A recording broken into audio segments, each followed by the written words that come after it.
नमस्कार दोस्तों। यह एक मेल पाम है। इनकी उम्र 33 प्लस है। इनके कुछ सवाल हैं कि जीवन आगे कैसा रहने वाला है। अब ये नौकरी कर रहे हैं, तो आइए जानते हैं इनके पाम के माध्यम से इनके बारे में कि अगर एक नज़र अगर हम पाम पर डालें तो पाम पूरा रेक्टेंगुलर पाम है। और जब पाम रेक्टेंगुलर होता है तो ऐसे लोग बोल करके कार्य करने वाले होते हैं।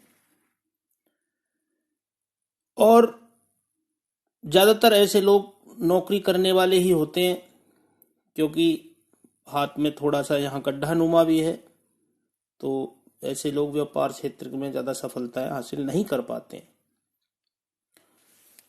बात उंगलियों की करें तो उंगलियां भी काफ़ी अच्छी हैं, पाम के मुकाबले छोटी है। और जब उंगली पाम के मुकाबले छोटी होती है तो ऐसे जातक बहुत फास्ट निर्णय लेने वाले होते हैं। लेकिन एक माइनस पॉइंट यही होता है, जब जल्दबाजी में निर्णय लेते हैं कहीं ना कहीं ऐसे जातक जल्दबाजी के कारण नुकसान भी उठा जाते हैं। बाद में पछताते हैं कि यदि ऐसा कर लिया होता तो ऐसा हो जाता। चलिए बात करें इनके एक एक करके उंगलियों की। तो गुरु की उंगली सीधी है, तो ऐसे जातक कुछ ना कुछ पाने की इच्छा रखने वाले होते हैं, कुछ ना कुछ रिसर्च अनुसंधान की तरफ लगे रहते हैं। यानी कुछ ना कुछ पढ़ना लिखना या कोई भी चीज पाने की ऐसे जातकों को ललक होती है। शनि की उंगली भी सीधी है। और गुरु और सूर्य की उंगली की अगर बात करें तो करीब करीब बराबर है। और जब सूर्य और गुरु की उंगली बराबर होती है तो ऐसे जातक स्वतंत्र विचारों के होते हैं। और ऐसे जातक जो है अपने कार्य को बड़े ही ढंग से करने वाले होते हैं, बहुत महत्वाकांक्षी होते हैं। बुध की उंगली की बात करें तो बुध की उंगली सूर्य की उंगली के फर्स्ट फ्लैंज से थोड़ी सी छोटी है। तो ऐसे जातकों में हो ना हो कहीं ना कहीं कार्य के प्रति लापरवाही होती है। चीजों को संभाल के रखना, याद शक्ति, मनी मैनेजमेंट, ये थोड़ा सा यहाँ पर कमजोर हो जाता है।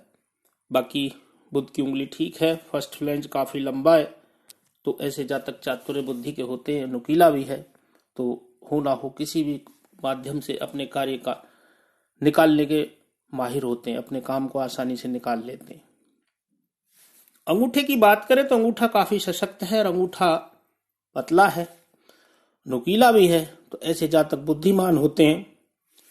फ्लैंजों की बात करें तो देखिए फर्स्ट फ्लैंज और सेकंड फ्लैंज करीब करीब बैलेंस में है। थोड़ा सा फर्स्ट फ्लैंज कमजोर है, तो होना हो कहीं ना कहीं आत्मविश्वास की ऐसे जातकों में कमी होती है। कार्य करने से पहले कभी कभी घबरा जाते हैं। सेकंड फ्लैंज अच्छा है, तो ऐसे जातक तर्क वितर्क अच्छा कर लेते हैं। कार्य के प्रति जिद भी होती है और लॉजिक के साथ बात को भी अच्छी तरह समझा पाते हैं जब सेकंड फ्लैंज अच्छा होता है। और एक बात अंगूठे के अंदर और है, यहाँ पर ये यब बना हुआ जो है, जब अंगूठे में बीच में यब बन जाता है तो ऐसे जातक अपने जीवन काल में धनवान अवश्य बन जाते हैं, क्योंकि ये यब का होना बहुत शुभ चिन्ह माना जाता है। बाकी अंगूठे पर ही यब चिन्ह शुभ माना जाता है और कहीं भी पाम में यब चिन्ह अधिकतर अशुभ ही चिन्ह माना जाता है। चलिए बात करें एक एक करके पर्वतों की। तो सबसे पहले हम गुरु पर्वत की बात करें तो गुरु पर्वत भी ठीक है, थोड़ा एरिया कमजोर है। बाकी गुरु की स्थिति ठीक है। जब गुरु की स्थिति ठीक होती है तो ऐसे जातक बहुत महत्वाकांक्षी होते हैं। गुरु संबंधों का कारक है, तो ऐसे जातक संबंधों को अच्छा निभा पाते हैं। और यहाँ पर एक लाइन भी निकली हुई है ये, तो ये भी लाइन जो है मल्टीपल इनकम तो नहीं कहेंगे यहाँ पर, लेकिन ये गुरु वलय का कार्य करेगी। तो ऐसे जातकों को कार्य करने की, पढ़ने की और अपना कोई भी काम ऐसा करना चाहते हैं ऐसे जातक की कम मेहनत करें और जल्दी ज्यादा आय प्राप्त हो, एक इनके अंदर एक ये भाव बना रहता है। सेकंड, यहाँ पर संबंध मंगल और शनि का हो रहा है, तो ऐसे जातकों में संघर्ष करने की प्रवृत्ति अधिक होती है। ऐसे जातक मेहनती होते हैं। वैसे गुरु क्षेत्र पर लाइन का होना अच्छा होता है, लेकिन यहाँ पर देखा जाए तो यहाँ पर एक लाइन और ये निकली हुई है, तो ये क्रॉस की आकृति भी यहाँ बन जाती है। क्रॉस का होना भी बहुत अच्छा माना जाता है गुरु पर्वत पर। ये धार्मिक यात्राएं कराने वाला होता है। जातक को यात्राएं भी अच्छी होती हैं, दूर दूर जाने का जातक को मौका मिलता है। बाकी गुरु पर्वत पर कोई ऐसी स्थिति यहाँ पर नजर नहीं आ रही है। बाकी पर्वत ठीक है। शनि की स्थिति की बात करें तो शनि की स्थिति भी ठीक है, लेकिन शनि थोड़ा सा दबा हुआ है, लेकिन फिर भी सूर्य पर्वत की तरफ उठा हुआ है, तो यहाँ पर एक माइनस पॉइंट हो जाता है, जातक को थोड़ा आलसी बना देते हैं शनिदेव। क्योंकि यहाँ पर सूर्य पर्वत और शनि पर्वत के बीच में ज्यादा उठा होना, जातक को होना सुबह उठने में आलस्य आता है, और गंभीर स्वभाव के ऐसे जातक होते हैं। बाकी शनि पर्वत ठीक है, शनि पर्वत पर ऐसा कोई चिन्ह नहीं है। सूर्य पर्वत की बात करें तो सूर्य पर्वत थोड़ा वीक है। अब सूर्य पर्वत का कमजोर होना जातक के आत्मविश्वास में कमी देता है। सेकंड, मान सम्मान में भी कमी देता है। जातक को हड्डियों से संबंधित प्रॉब्लम भी क्रिएट करा देता है, आंखों से संबंधित प्रॉब्लम भी क्रिएट करा देता है। सूर्य का कमजोर होना जातक को हो ना हो कहीं ना कहीं आत्मशक्ति कमजोर हो जाती है जातक की। बाकी सूर्य को मजबूत किया जाए तो इनको फायदा रहने वाला रहेगा। बाकी यहाँ पर विद्या रेखा ऐसे जातक अच्छी विद्या पाने वाले होते हैं जब विद्या रेखा यहाँ बनी होती है। सेकंड बात करें तो एक रेखा इनकी बाहर की तरफ जा रही है, ये यहाँ पर दूसरे पाम पर दिखाई दे रहा है, हल्की सी रेखा बनी, अभी पूरा नहीं बना है। तो ऐसे जातक दूर देश में जाकर के अपना मान सम्मान पाने वाले होते हैं। जब बुध क्षेत्र की तरफ वी आकार की कोई शेप बनती है ऐसे, तो ये स्थिति यहाँ पर इंगित हो जाती है। बाकी सूर्य पर्वत भी इनका ठीक ठीक है, किसी कोई प्रॉब्लम नहीं है।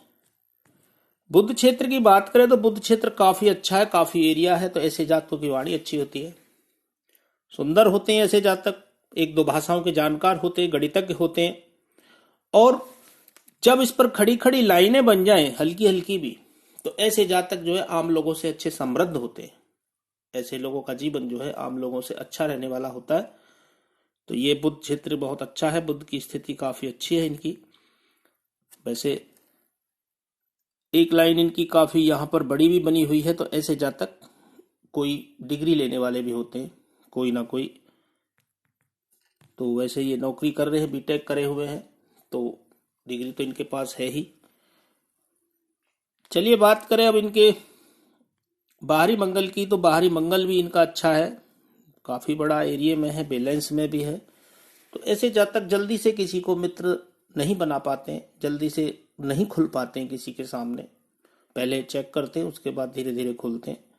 लेकिन जब संकट के समय में ऐसे लोग हिम्मत के साथ डट करके सामना करने वाले भी होते हैं, क्योंकि एरिया काफी बड़ा है बाहरी मंगल का। मंगल काफी उठा हुआ है, उठा हुआ नहीं मध्यम दर्जे का ही है, लेकिन फिर भी ऐसे जातक ठीक स्वभाव के होते हैं। अब बात करें इनके चंद्र पर्वत की, तो देखिए चंद्र पर्वत काफी अच्छा है, और लेकिन अभी पीड़ित भी है, क्योंकि यहां पर ये काले धब्बे आना इस का इंगित कराता है, ये इस तरफ इंगित कराता है कि जातक हो ना हो मानसिक तनावों से पीड़ित है। मन स्थिति जातक की ठीक नहीं रहती है, कल्पनाएं ज्यादा करता है, नेगेटिव कल्पनाएं भी जातक के होने लगती हैं जब चंद्र पर्वत पर ऐसे चिन्ह बन जाते हैं। लेकिन अभी चंद्र का उपाय इनको दे दिया जाएगा, तो इससे थोड़ा सा इनको राहत मिलेगी। लेकिन यहाँ पर ऐसे जातकों की जो कल्पना शक्ति है बहुत मजबूत होने वाली होती है, क्योंकि चंद्र पर्वत का एरिया अच्छा है और ज्यादा उठा हुआ भी नहीं है, ज्यादा दबा हुआ भी नहीं है। तो ऐसे जातकों में इमेजिन पावर बहुत अच्छी होती है, दूसरों को इमेजिन बहुत अच्छा कर लेते हैं, पानी अच्छा लगता है, दूध से बनी हुई चीजें बहुत अच्छी लगती है जब चंद्र पर्वत अच्छा होता है। बाकी अभी यहाँ पर पीड़ित है, जब भी कोई चिन्ह या काला धब्बा किसी भी पर्वत पर बनता है तो इस चीज की तरफ इशारा करता है जातक को हो ना कोई दुर्घटना तो नहीं कहेंगे, लेकिन दुर्घटनाओं के योग भी बन जाते हैं जब मंगल क्षेत्र पर आता है। लेकिन कुछ ना कुछ मानसिक तनाव जातक को जीवन में किसी भी प्रकार से होने वाला दिखाई देता है। बाकी यहाँ पर जीवन रेखा से निकल करके चंद्र क्षेत्र की तरफ रेखा जाने वाली ये इंगित कराती है जातक को हो ना हो विदेश से धन लाभ होने की संभावना बढ़ जाती है, यानी कि विदेश में जाने का संबंध बनता ही बनता है। बाकी यहाँ पर रेखाएं और तो है नहीं कोई भी, लेकिन ये रेखा तो इनकी भाग्य रेखा है। चलो उस पर आएंगे तब बात करेंगे। अब बात करें शुक्र क्षेत्र की, तो शुक्र थोड़ा यहाँ पर पीड़ित दिखाई देता है। शुक्र का पीड़ित होना जातक के पारिवारिक जीवन में पत्नी जीवन साथी के साथ संबंधों को थोड़ा कमजोर कराने वाला होता है। हो ना हो किसी प्रकार से कोई भी मनमुटाव या तनाव हो जाता हो। दूसरा, जीवन साथी का स्वास्थ्य भी यहाँ पर खराब होने के संकेत दिखाई देते हैं जब शुक्र पीड़ित होता है, लेकिन ऐसा नहीं है। फिर भी शुक्र की स्थिति काफी अच्छी है, क्योंकि यहाँ पर ये खड़ी लाइन जातक को जीवन में जो सांसारिक सुख हैं, भोग हैं, उनमें मिलने वाले होते हैं जातक को। तो ये तो श्योर है, लेकिन स्वास्थ्य का जातक को भी ख्याल रखना पड़ेगा, क्योंकि शुक्र पर्वत मणिबंध रेखा की तरफ उठा हुआ है। चलिए बात करें अब इनके मंगल की, अंदरूनी मंगल की। तो अंदरूनी मंगल भी अच्छा है, तो ऐसे जातकों की जो बॉडी है मजबूत होने वाली होती है। दूसरा, ऐसे जातक कभी कभी अपशब्दों का प्रयोग भी करने वाले होते हैं, क्योंकि मंगल, अंदरूनी मंगल काफी उठा हुआ है, और जब उठा हुआ हो तो ऐसे जातकों में थोड़ी सी गुस्सा भी भयंकर आता है, तो इसलिए गुस्से को कंट्रोल करना चाहिए। और ऐसे जातकों का पेट से संबंधित प्रॉब्लम भी होने वाली होती है, क्योंकि यहाँ पर रेखाओं के द्वारा क्रॉस मंगल क्षेत्र के पास में भी बनेगा, तो भी ये इस चीज की तरफ इंगित कराता है कि जातक को हो ना हो पित्त से संबंधित प्रॉब्लम हो या पेट से संबंधित प्रॉब्लम जातक को रहने वाली होती है। चलिए बात करें अब रेखाओं की। तो सबसे पहले हृदय रेखा की बात करें तो देखिए हृदय रेखा काफी अच्छी है। जब हृदय रेखा गुरु और मध्यमा के बीच में जाती है तो ऐसे जातक बहुत जिद्दी स्वभाव के होते हैं, और जब कार्य करने की जिद ठान लेते हैं तो कहावत है कि साम दाम दंड भेद, ऐसे जातक किसी भी तरीके से उस कार्य को पूरा कर लेते हैं, यानी कि जो भी जिद है इनकी पूरी कर लेते हैं। तो ये इनका इस तरफ इंगित कराता है कि वैसे तो हृदय रेखा हमारे भावना और प्रेम संबंधों को दर्शाती है, तो ऐसे जातकों का सुझाव यही है कि अपने धैर्य का के साथ कार्य करे। कोई जिद करे तो उसका सोच समझ करके आगे कार्य करें। तो ये चीज माफ करिएगा, तो ये हृदय रेखा हमें ये दर्शाती है। बाकी हृदय रेखा ठीक है, जीवन साथी के साथ संबंध भी अच्छे रहने वाले रहेंगे, लेकिन शुरुआती जीवन में थोड़ा सा तनाव रहने वाला रहेगा। बाकी हृदय रेखा काफी अच्छी है। और मस्तिष्क रेखा की बात करें तो मस्तिष्क रेखा तो काफी अच्छी है। देखिए मस्तिष्क रेखा का झुकाव जब चंद्र पर्वत की तरफ आ जाए तो ऐसे जातक कल्पना शक्ति अच्छी होती है, लेकिन जातक कल्पनाएं बहुत करते हैं। और जब मंगल क्षेत्र से हृदय रेखा मस्तिष्क रेखा निकलती है तो ऐसे जातक प्लानिंग बहुत करते हैं, जो कि कागजों पर नहीं उतर पाती, वो भी आलस्य के कारण। वैसे मस्तिष्क रेखा साफ है, और जब मस्तिष्क रेखा साफ होती है तो ऐसे जातकों का माइंड भी अच्छा रहने वाला होता है और जीवन भी अच्छा चलने वाला होता है। अभी जो टाइम है, अभी तो थोड़ा सा इनको प्रॉब्लम दिखाई देती है। मस्तिष्क रेखा पर देखा जाए तो यहाँ पर ये रेखा यहाँ पर हल्की सी फैली हुई है,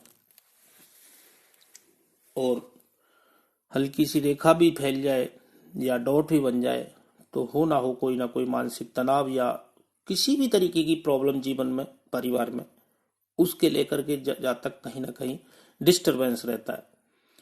तो ये चीज यहाँ पर दिखाई देती है। बाकी माइंड लाइन काफी अच्छी है। जब ऐसी माइंड लाइन होती है तो जातक बहुत ऊंचाइयों पर चला जाता है, क्योंकि माइंड का ही इस जीवन काल में खेल है कि मस्तिष्क कितना तेज गति से कार्य करता है जीवन काल में। ये तो सब ये आप लोग जानते हैं। अब बात करें देखिए इनके जीवन रेखा की, तो जीवन रेखा शुरुआती तौर में देखिए टुकड़ों में चली हुई है यहाँ से, और ये देखा जाए और ये यहाँ पर आकर के सीधा केतु पर्वत पर जा रही है। वैसे तो शुक्र का घेरा भी ले रही है, तो ऐसे जातक अपने परिवार से दूर नहीं रहने वाले होते। जब शुक्र का घेरा लेती है, जातक दूर भी चले जाते हैं तो अपने परिवार को फोन करके बार बार पूछने वाले होते हैं। लेकिन शुरुआती जीवन में ये यहाँ पर मान लीजिए करीब उम्र 28-30 साल के आसपास तक जीवन में परिवार के साथ ही मिलकर के कोई कार्य करने वाले होते हैं जातक ऐसे, लेकिन खुद का डिसीजन ऐसे जातक नहीं ले पाते हैं। ये यहाँ पर प्रॉब्लम क्रिएट हो जाती है जब जीवन रेखा और माइंड लाइन जुड़ जाती है।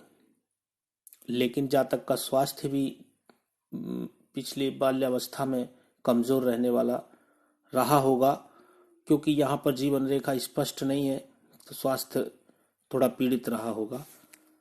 और अभी भी स्वास्थ्य से रिलेटेड प्रॉब्लम नजर आती है। स्वास्थ्य अभी भी इनका यहाँ पर दिखाई देता है कि ये यहाँ पर रेखा एक हल्की काट रही है यहाँ पर, और जब रेखा काटती है तो मानसिक तनाव देती है। बाकी आगे एक रेखा ये काट रही है यहाँ पर, ये 36 के आसपास रेखा काट रही है, और ये यहाँ पर 40 के आसपास ये यहाँ पर रेखा ने काटा है जी, राहु रेखा ने। बाकी जीवन आगे ठीक है, लेकिन यहाँ पर अगर देखा जाए तो 40 के बाद ही जीवन बहुत अच्छा रहने वाला रहेगा, स्वास्थ्य के तरफ से भी और वैसे भी, क्योंकि यहाँ भी भाग्य रेखा पर चलेंगे तो फिर आगे जानेंगे। वैसे तो आगे स्थिति ठीक है, लेकिन फिर भी स्वास्थ्य का ख्याल तो जातक को रखना ही होगा। स्वास्थ्य से रिलेटेड प्रॉब्लम तो रहेगी, क्योंकि स्वास्थ्य रेखा के पास यहाँ काला धब्बा भी बना हुआ है, तो फेफड़ों से संबंधित प्रॉब्लम, गले से संबंधित प्रॉब्लम जातक को संभावना बढ़ जाती है। पेट से संबंधित प्रॉब्लम भी होने की संभावना बढ़ जाती है। बात करें चलिए अब इनके भाग्य रेखा की, तो भाग्य रेखा भी इनकी यहाँ से टुकड़ों में चली है चंद्र क्षेत्र से, यहाँ आकर रुक गई है, और फिर उम्र करीब ये 21-22 से हल्की हल्की चली है, लेकिन अभी यहाँ पर हल्की है, और ये 36 के बाद सीधा आपके ये यहाँ से जा रही है कुरुक्षेत्र की तरफ। तो भाग्य रेखा की बात भी वहीं आती है कि अभी 28 साल के बाद से थोड़ा सा भाग्य साथ नहीं दे रहा है।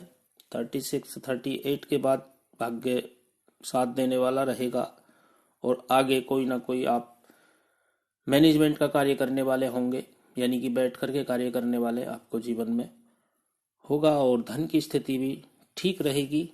मनी ट्रायंगल तो आपके हाथ में नहीं बना हुआ है, लेकिन यहाँ पर एक रेखा,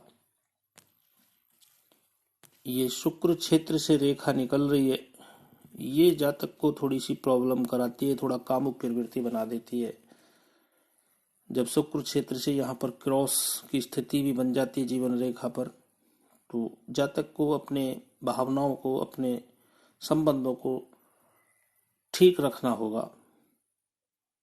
बाकी स्थिति यहाँ पर कोई ऐसी क्लियर दिखाई भी नहीं दे रही है। फोटो भी थोड़ा सा आपका ठीक नहीं आ पाया है, क्योंकि पीडीएफ फोटो आपके 8-10 फोटो भी मंगाए, उसके बाद भी नहीं इतना फोटो क्लियर आ पाया।